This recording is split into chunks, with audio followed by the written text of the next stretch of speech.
नमस्कार, आप देख रहे हैं न्यूज 18। मैं हूं आपके साथ मेनका चौधरी और ये वक्त है लाख टके की बात का। नमस्कार, मैं हूं आपके साथ आरजू साई।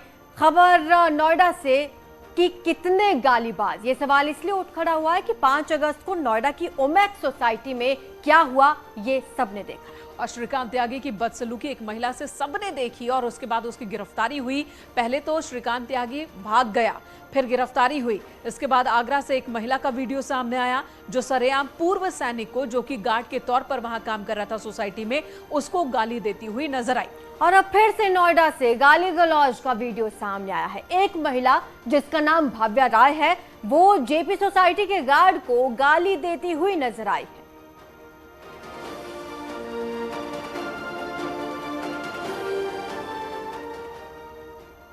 और नोएडा की गालीबाज महिला भव्या राय को कोर्ट में पेश किया गया, जिसके बाद अदालत ने उसे 14 दिन की न्यायिक हिरासत में भेजा है और इसके बाद पूछताछ भी की जाएगी। भव्या राय पर कई गंभीर धाराओं में मुकदमा दर्ज किया गया है। भव्या राय की बदसलूकी की खबर को न्यूज 18 ने प्रमुखता से दिखाया था, जिसके बाद पुलिस हरकत में आई और गालीबाज महिला भव्या के खिलाफ एक्शन शुरू हो गया।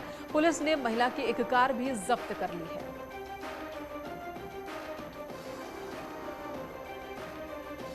ये 5 तस्वीरें आपके सामने हैं। पहली तस्वीर गार्ड से गाली गलौज की है। ये वीडियो, जिस वीडियो पर हुई है पूरी कार्रवाई, नशे में दरअसल ये महिला थी। कल ये बात महिला ने ही कही है कि वो नशे में थी, जिसकी वजह से उसने इस तरह की हरकत की है। भव्या राय जो कि सुप्रीम कोर्ट में वकील है और अब पुलिस की गिरफ्त में है, अब ये शिकंजे के पीछे है।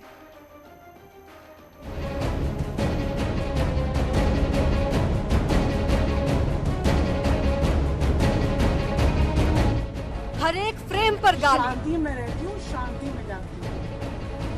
तुम लोग को लगता है ना कि खड़े हो गए हैं यहाँ पे, सिक्योरिटी लग के, हर मूवमेंट पर गाली। लग के सारे के सारे सब। वीडियो का हर सेकंड गालियों से सना हुआ। मैं पुलिस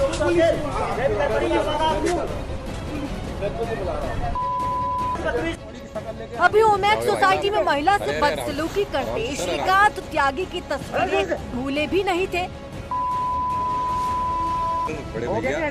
तेरे पति को जानता हूँ, अगर लगा ना पेट पे इलाज करो। दूसरी तस्वीर सामने आ गई। बस इस बार गाली देने वाली महिला थी, नाम भव्या राय। नशे में धुत भव्या राय ने जेपी सोसाइटी में सारी हदें पार कर दी।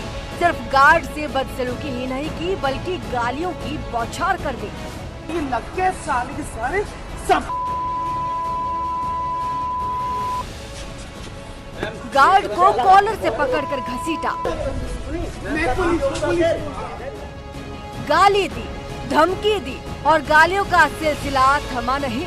इस दौरान वहां मौजूद दूसरे गार्ड समझाते रहे, लेकिन भव्या राय के मुखमंडल से गालियों का ज्वार फूटता रहा। लग के सारे के सारे सब। ये मामला कुछ श्रीकांत त्यागी जैसा ही है, लिहाजा पुलिस भी तुरंत अलर्ट हुई। शिकायत पर कार्रवाई हुई। पुलिस ने पहले भव्या राय को हिरासत में लिया, फिर गिरफ्तार कर लिया।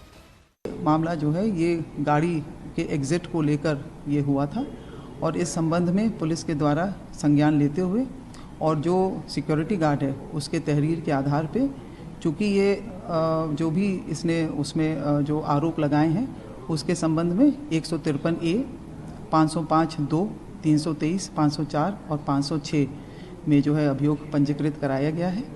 आरोप है कि आरोपी महिला भव्या राय पहले भी बदसलूकी करती रही थी। इस बार वीडियो सोशल मीडिया पर वायरल हो गया। मैडम काफी तेज रफ्तार से दारू के नशे में गाड़ी लेकर गई और इन्होंने गाड़ी जस्ट गेट के पास में खड़ी कर दी और उसके बाद मैंने गेट खोला भाग के। मैंने एंट्री भी पूरी नहीं की, लेकिन मुझे नंबर याद था। मैंने गेट खोला भाग के, तो मेरे से मैडम ने छूटते ही बदतमीजी से बात की, बदसलूकी की, गाली दी मेरे को। ठीक है सर, उसके बाद में मैं सहन कर गया, मैंने गेट खोल दिया। उनकी मैडम आज प्लीज़ गाड़ी मत दीजिए मेरे को। तो मैडम गाड़ी से उतर के आई। उतर के आने के बाद मेरा बाजू पकड़ा। बाजू पकड़ने के बाद मेरे फिर उन्होंने ग्रेमान भी पकड़ा।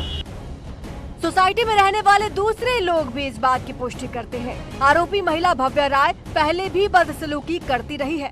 एक वाकया हुआ है, एक एक्सीडेंट हुआ था और उसके बाद इन्होंने गार्ड, लेकिन वो हमारे नॉलेज में नहीं आया था, उसकी कोई रिपोर्ट हमारे पास नहीं है, वो केस हमारे पास नहीं आया था। फिलहाल पुलिस महिला को गिरफ्तार कर चुकी है और आगे की कार्रवाई जारी है। Bureau report, news 18।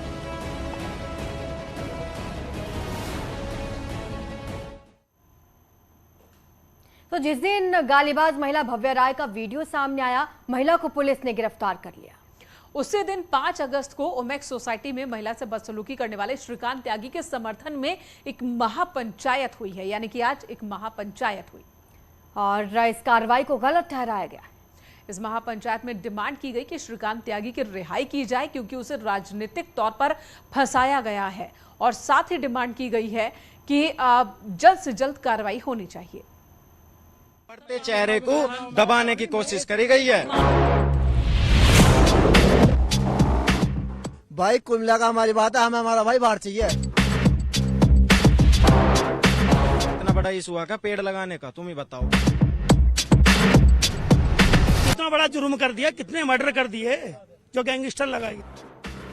ये ऐलान उस श्रीकांत त्यागी के समर्थन में उठा है जिसने 5 अगस्त को ओमेक्स सोसाइटी में महिला से बदसलूकी की, जिसे गिरफ्तार करने में पुलिस को 4 दिन तक खाक छाननी पड़ी। नोएडा से ऋषिकेश तक उसे श्रीकांत त्यागी के समर्थन में आंदोलन की हुंकार है। अगर गाली पे उनके ऊपर लगाई गई तो महेश शर्मा जी के खिलाफ क्यों नहीं एक्शन लिया गया? ना ही मीडिया ने वो मुद्दा उठाया जिसमें बाकायदा उन्होंने अपशब्द बोले हैं कमिश्नर को। नोएडा की रामलीला मैदान में बड़ी संख्या में त्यागी समाज के लोग पहुंचे थे। आरोप है कि श्रीकांत त्यागी के खिलाफ गलत हो रहा है, कार्रवाई गलत की गई। सर बहुत शोर है। उसकी गैंगस्टर खत्म हो गई, छोड़ो। और सुनो, अभी 1 घंटे का समय है नोएडा प्रशासन के लिए।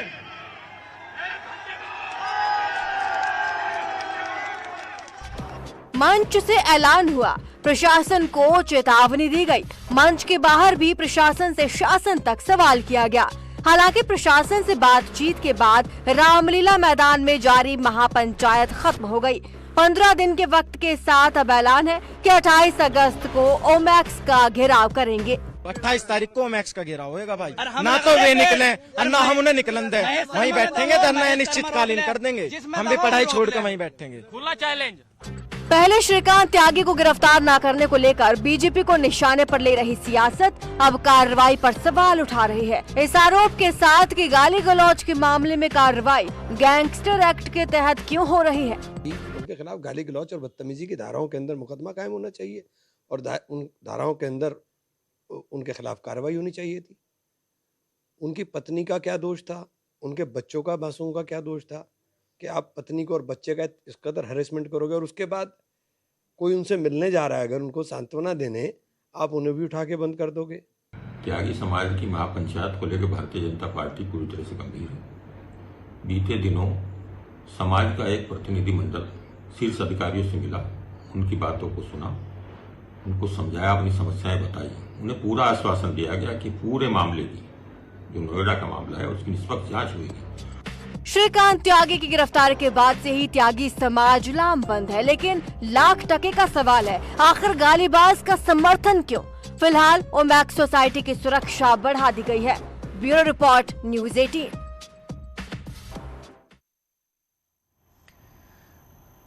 और अब बात कर लेते हैं डिप्टी सीएम केशव प्रसाद मौर्य का, जिन्होंने आज एक ट्वीट किया और उस ट्वीट के बाद से ही कयासों का दौर शुरू हो गया। दरअसल डिप्टी सीएम केशव प्रसाद मौर्य ने आज एक मीटिंग के बाद ट्वीट किया है कि संगठन सरकार से बड़ा होता है।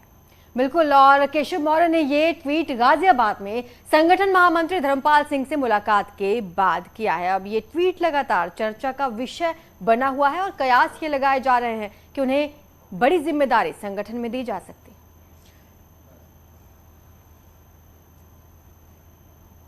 यूपी के नए संगठन महामंत्री बनने के बाद धर्मपाल सिंह आज पहली बैठक गाजियाबाद में करने पहुंचे। बैठक में पार्टी के सभी पदाधिकारी और दोनों डिप्टी सीएम मौजूद रहे। ये बैठक बेहद अहम मानी जा रही है। बैठक में 2024 चुनाव को लेकर चर्चा हुई है। तो पश्चिमी उत्तर प्रदेश से संगठन महामंत्री धर्मपाल सिंह ने बैठकों की शुरुआत की है। दोनों डिप्टी सीएम भी इस बैठक में मौजूद रहे। सभी पदाधिकारी इस बैठक में मौजूद रहे और कई विषयों को लेकर इस बैठक में चर्चा की गई। गाजियाबाद में इस बैठक का आयोजन किया गया। इस लोकसभा चुनाव की दृष्टि से भी हमारी पार्टी भी पूरी तरह से तैयार है और हमें विश्वास है कि 75+ का जो लक्ष्य है उत्तर प्रदेश में उसको भी हम लोग पूरा। इधर बागपत से बड़ी खबर आ रही है। एक सड़क हादसे में 5 लोगों की मौत हो गई है। पति पत्नी समेत 3 बच्चों की मौत हुई है। एक ही बाइक पर सवार थे ये सभी। ट्रक और बाइक की टक्कर हुई और इसी दौरान ये बड़ा हादसा हो गया। बालेनी थाना के मेरठ हाईवे पर ये हादसा हुआ है। ट्रक और बाइक में भीषण टक्कर हुई है और ये टक्कर इतनी जबरदस्त थी कि इसकी वजह से दंपति और 3 बच्चों की मौत हुई। ये सभी लोग एक बाइक से जा रहे थे और तभी ट्रक से टकरा गए हैं। रफ्तार का कहर कह सकते हैं इसे। रफ्तार की वजह से एक बड़ा हादसा हुआ है। ट्रक और बाइक की टक्कर हुई है। बालानी थाना क्षेत्र के मेरठ हाईवे पर यह हादसा हुआ। 5 लोग जो सवार थे बाइक पर, सभी की जान चली गई है, जिसमें पति पत्नी और उनके 3 बच्चे शामिल हैं। 5 की दर्दनाक मौत हो गई है सड़क हादसे में। और बड़ी बात यह कि ये 5 एक ही बाइक पर सवार थे। दंपति और 3 बच्चे थे। 5 लोगों की मौत हो गई है। ट्रक और बाइक में ये भीषण टक्कर हुई है। इधर मॉनसून मुसीबत का सबब अब बनता जा रहा है। नदियां उफान पर हैं, सड़कों पर सैलाब बह निकला है। नदियों के किनारे बसे गांव में पानी घुस गया है। कुल मिलाकर आप कह सकते हैं कि जिंदगी अस्त व्यस्त हो गई है। खबर बलिया से हम आपको दिखाते हैं, जहां पर टोंस नदी में एक नाव के पलटने का वीडियो वायरल हो रहा है। टीवी स्क्रीन पर दिखाई दे रही ये तस्वीरें फेफना थाना क्षेत्र के दरामपुर गांव की बताई जा रही है। हालांकि गनीमत ये रही कि इस दौरान किसी की जान नहीं गई। 6 लोग इस नाव पर सवार थे और 6 ही लोगों ने तैरकर किसी तरह अपनी जान बचाई है। टोंस नदी में जलस्तर बढ़ा है। बरसात का मौसम है, नदियां उफान पर है और ऐसे में ये नाव पलट गई, जिसका लाइव वीडियो आप देख रहे हैं। और इसी तरह का हादसा बांदा में हुआ था, जिसमें कई लोगों की जान चली गई थी। पहाड़ से लेकर मैदान तक बारिश और बाढ़ के आगे जिंदगी त्राहिमाम कर रही है। बिजनौर से आगरा और आगरा से प्रयागराज और वाराणसी तक नदियां उफान पर हैं। नदियों का जलस्तर बढ़ने से तटवर्ती क्षेत्रों में बाढ़ के हालात बन गए हैं। मकानों दुकानों में पानी भर गया है।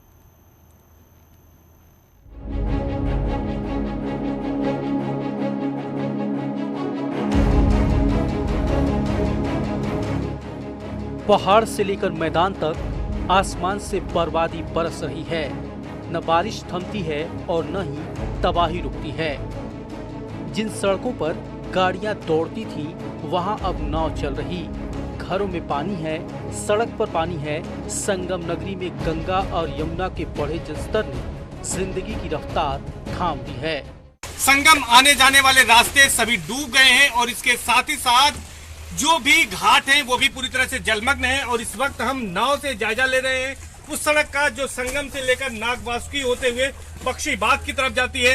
इस सड़क पर पहले मोटर गाड़ियां फर्राटा भरती थी, लेकिन मौजूदा समय में यहाँ पर नाव चल रही है, आप देख सकते हैं। और ये दशाश्वमेध घाट की पुलिस चौकी है जो कि पानी में डूबी हुई है। सड़कें डूबी हुई, गलियां डूबी हुई, मकानों में पानी है, दुकानों में पानी है। वाराणसी के 24 घाट जलमग्न हो चुके हैं। साथ ही जलमग्न हो रहे हैं यहाँ के घर और चौबारे। शासन अलर्ट है। अब सारी बाढ़ चौकियों को भी हम लोग एक्टिवेट कर रहे हैं ताकि वहाँ सब विभाग के लोग जाके अपनी ड्यूटी पे एक्टिवेट हो जाएं। कुछ 35 के आसपास परिवार हमारे कोनिया और सरैया एरिया में वरुणा नदी के जलस्तर बढ़ने की वजह से शिफ्ट होके हमारे शरणालय में भी आए हैं और उसी तरह हम लोग अब मुनादी करवा रहे हैं। आज गंगा हो या यमुना या फिर कोई और नदी, कहानी एक जैसी ही है। नदियों के किनारे बसे दर्जनों गांव जलमग्न हो चुके हैं। झांसी में सूखे पड़े नदी नाले सब उफान पर हैं। 3 दिन पहले तक सुखनई नदी में बिल्कुल भी पानी नहीं था, अब उफान पर है। सुखनई नदी का जलस्तर बढ़ने से रफ्ता डूब गया है। खेत पानी से लबालब हो गए हैं। कहा जा रहा है ललितपुर के बांधों से पानी छोड़े जाने से ऐसी स्थिति बनी है। लगातार हो रही बारिश से तालाबों के बांध टूटने का खतरा पैदा हो गया है। ललितपुर में बांध टूटने से हाईवे बंद हो गए हैं। ये तस्वीरें भी ललितपुर की हैं। ललितपुर के दर्जनों गांव जलमग्न हो चुके हैं, लेकिन बारिश जारी है और इन गांवों की मुसीबत लगातार बढ़ती जा रही। पहाड़ों पर लगातार हो रही बारिश बिजनौर में मुश्किल का सबब बन गई है। गंगा किनारे बसे दर्जनों गांव पानी में डूब गए हैं। पशुओं के चारों की दिक्कत पैदा हो गई है। नदियां उफान पर हैं, लेकिन लोग मानने को तैयार नहीं। आगरा में जान हथेली पर लेकर लोग नदी पार कर रहे हैं। ये तब है जबकि यमुना के तटों पर सुरक्षा कर्मी तैनात हैं। Bureau report, news 18।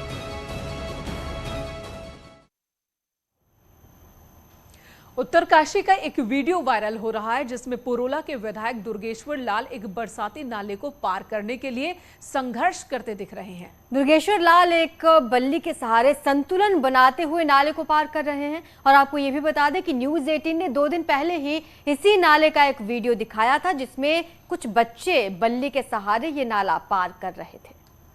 अब उसी नाले को विधायक भी पार करते नजर आए और उनके किस तरह से वो डरे सहमे हैं इस वीडियो में आप देख सकते हैं। एक इंच फूंक फूंक कर आगे बढ़ते हुए वो नजर आ रहे हैं।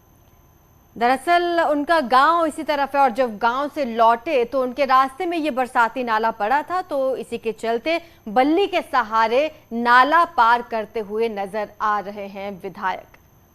दरअसल आपको बता दें कि इस नाले को पार करने के लिए जो एकमात्र रास्ता है, भूस्खलन की वजह से वो रास्ता बंद हो गया। वो रास्ता अब भी नहीं खोला जा सका है, जिसकी वजह से गांव वालों ने ही यहां पर वैकल्पिक व्यवस्था बनाई।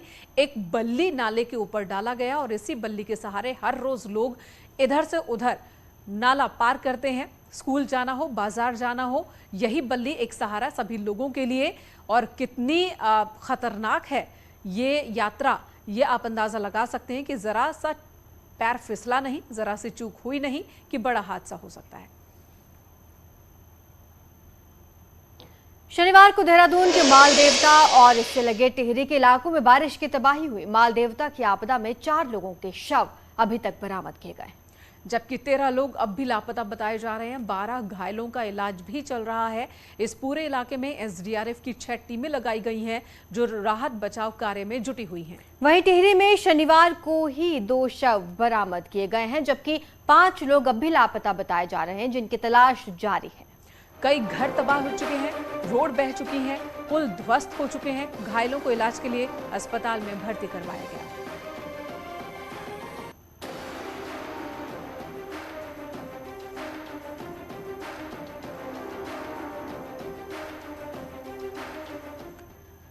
इधर शुक्रवार रात गढ़वाल मंडल के 3 जिलों देहरादून, टिहरी और पौड़ी में बादल फटने और तेज बारिश आने से जानमाल का बहुत नुकसान हुआ।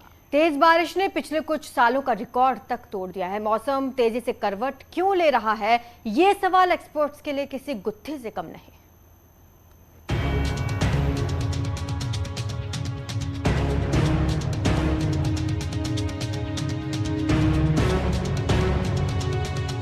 शुक्रवार रात से शनिवार सुबह तक जारी रही तेज बारिश ने सिर्फ देहरादून जिले में ही पिछले 10 साल का रिकॉर्ड तोड़ दिया है। मसूरी, हरिद्वार, चक्राता में 100 mm से ज्यादा बारिश रिकॉर्ड की गई, जबकि ऋषिकेश में 290, सहस्त्रधारा में 230 mm तक बारिश हुई। और इस भारी बारिश से देहरादून के सरखेत और टिहरी के कुमलाड़ा में सबसे ज्यादा नुकसान हुआ। इस बार बदलते मौसम का अंदाजा लगाने में मौसम विज्ञान केंद्र चूक गया। खासकर मौसम के पूर्वानुमान में देहरादून जिले का जिक्र तक नहीं था। जानकारों के मुताबिक प्रदेश में एडवांस टेक्नोलॉजी का अभाव है, जिसकी वजह से 5 दिन का जो मौसम पूर्वानुमान बताया जाता है वो न्यूमेरिकल वेदर प्रेडिक्शन के आधार पर होता है, जिसकी सटीकता के बारे में दावा नहीं किया जा सकता। जनरली जो लॉन्ग टर्म प्रेडिक्शन होती है या शॉर्ट टर्म प्रेडिक्शन होती है, 2-3 दिन, 4 दिन, 5 दिन की जो प्रेडिक्शन होती है वो तो जो न्यूमेरिकल वेदर प्रेडिक्शन जो मॉडल्स हैं उनके बेस में होती है। उनके बेसिस में हम लोग ये कहते हैं कि भाई ये बारिशें होंगी। सिर्फ 7 से 8 घंटे की बारिश से इंफ्रास्ट्रक्चर को जो नुकसान पहुंचा है उसे ठीक करने में लंबा वक्त लग सकता है। फिलहाल यूकॉस्ट यानी Uttarakhand state council for science and technology के वैज्ञानिक नुकसान का आकलन करने के साथ साथ ये जानने की कोशिश कर रहे हैं कि आखिरकार अचानक हुई बारिश इतनी तेज कैसे हुई। क्लाइमेट चेंज की वजह से क्या हो रहा है कि बहुत कम समय में बहुत ज़्यादा बारिश, उसकी इंटेंसिटी है, उसका रेट बढ़ गया है। कभी कभी 1 घंटे में 100 मिलीमीटर से भी ज़्यादा बारिश हो जाती। अगर साइंटिफिक बोला जाता है कि अगर 100 मिलीमीटर से भी बारिश 1 आवर में, 1 घंटे में ज़्यादा होती है तो क्लाउड बर्स्ट होता है उस एरिया में। अगस्त और सितंबर के महीने आपदा के लिहाज से बेहद संवेदनशील माने जाते हैं। फिलहाल तमाम एजेंसियां कुदरत की कृपा के भरोसे ही है। न्यूज़ 18 के लिए देहरादून से भारती सकलानी उनियाल की रिपोर्ट। और अब खबर वृंदावन से, जहां पर बंदरों के आतंक का सामना इस बार डीएम को करना पड़ा। और इसका वीडियो भी लगातार सामने आ रहा है। यहाँ एक बंदर चश्मा लेकर भाग गया। अफसरों और पुलिसकर्मियों को बंदर ने अपने पीछे खूब भगाया। बंदर डीएम साहब का चश्मा वापस लौटाने को तैयार ही नहीं था। डीएम साहब काफी देर तक बंदर के चश्मा लौटाने का इंतजार करते रहे। फिर अधिकारियों को एक तरकीब सूझी, वे बंदर के लिए फ्रूटी लेकर आए। फ्रूटी लेने के बाद बंदर ने डीएम का चश्मा लौटाया।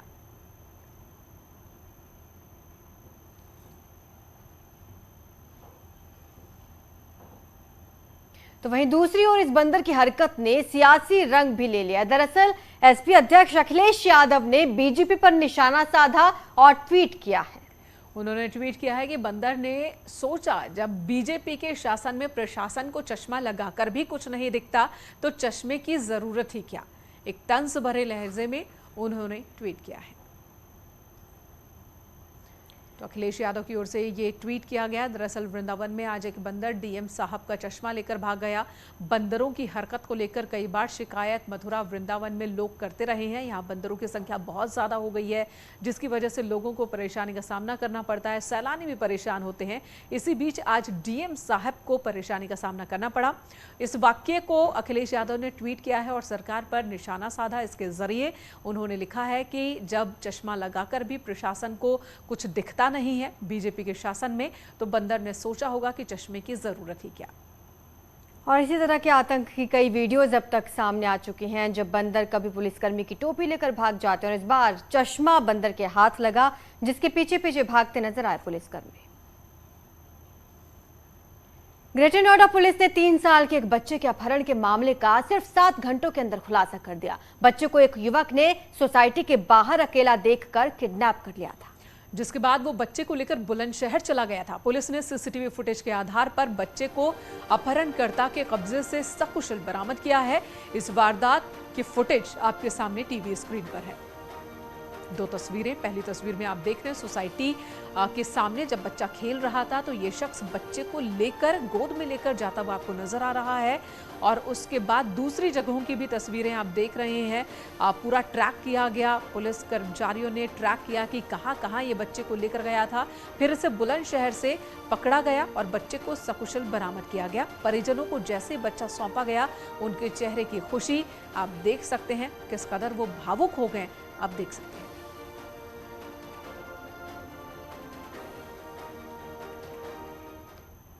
यहां रुक रहे एक छोटे से ब्रेक के लिए, तुरंत लौटेंगे, आप बने रहे हमारे साथ।